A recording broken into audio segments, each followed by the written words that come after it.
In this video, we're going to be talking about the explain command and how it's applied to relational databases. So, up until now, we've been running selects, inserts, updates, deletes. We've run some alter table statements. We've created foreign keys. But one thing you may have noticed is that SQL is a language that is different from C#, it's different from PHP or Python or most other languages because it directly deals with data. Specifically, it's classified as an explicit language. And here's what I mean. When you go ahead and write a select, something like select star from users where first name is Jason, we really don't say whether to use an index or not. We really don't say to loop through or do some type of for loop to get each row. We don't even particularly say list all the column names. If we want, we can just say star. Essentially, an explicit language is a language where you go ahead and say generally, get me something. It's more like a fetch command, sort of like telling your dog to go fetch a ball. You don't care if he runs straight at the ball, runs into a curve, smells something on his way back. He'll do other stuff, but the point is you get the ball at the end. SQL is the same way. What happens in the background is hidden from us. We don't actually see or control, in some cases, how it's getting the data just from a select statement. By looking at this, I don't know whether we're using an index or not.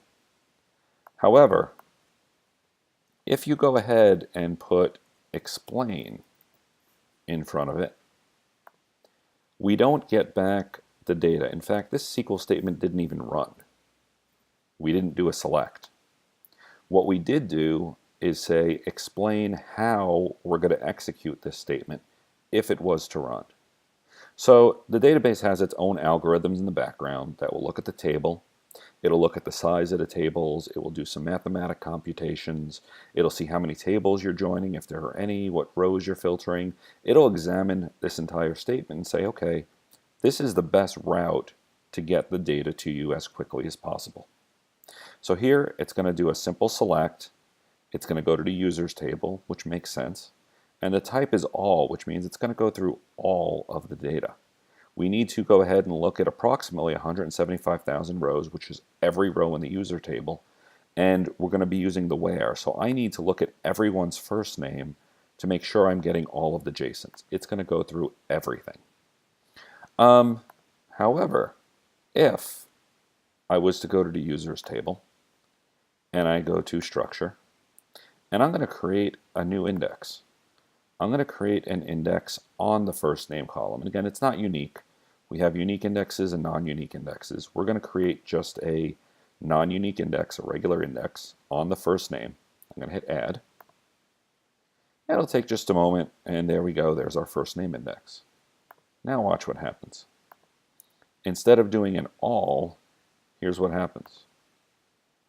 It says, well, we're still going to the users table. We're still doing a reference.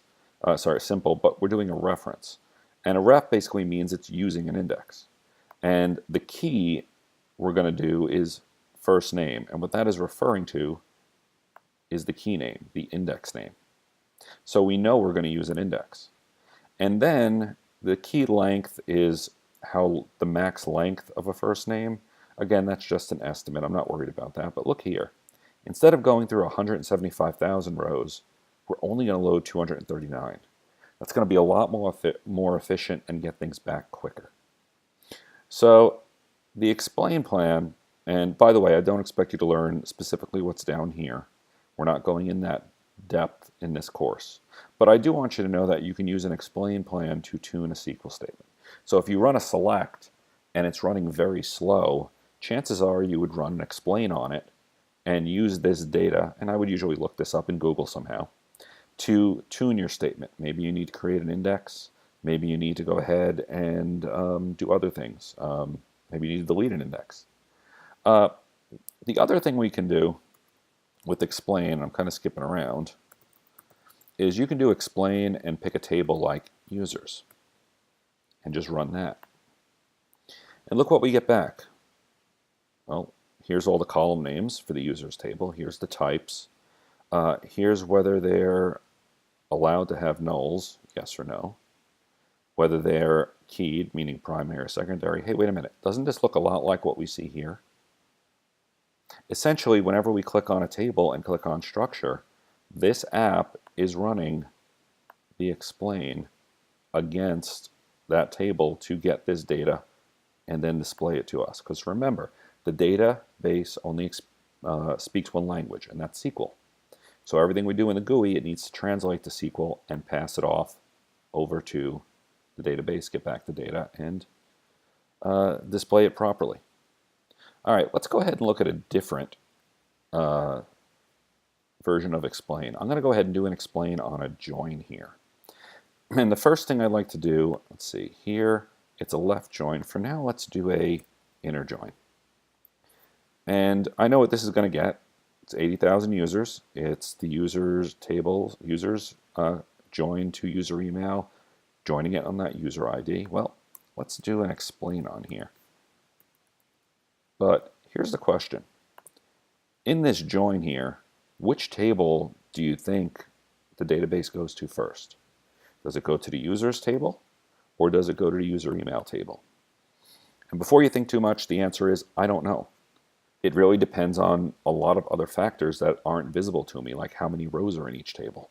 So now if I run this, well, even though users is listed first, it went to the user email table first.